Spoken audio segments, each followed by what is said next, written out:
is our last week. Oh my God, we made it through almost. Um, so Monday, your job is just to review all the big ideas.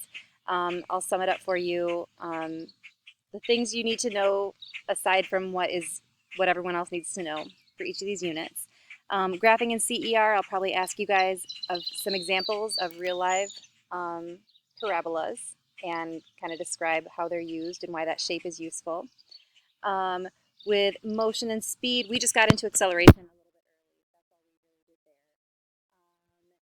Mental analysis, we didn't do much else that was special, but I'll probably have like a couple extra, like kind of extra tricky problems for you guys because I know you can do them.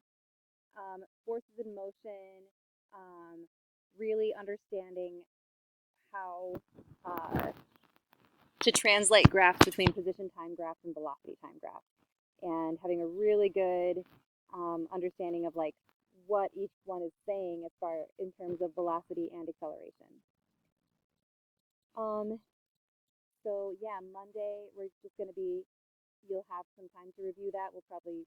I think we're playing some kind of game also.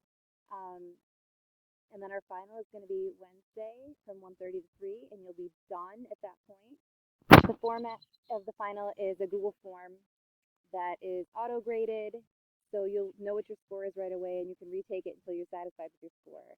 And it is worth 10% of your grade, so it's worth it for sure to redo it until you feel good about it. Okay. I hope you guys have a great summer.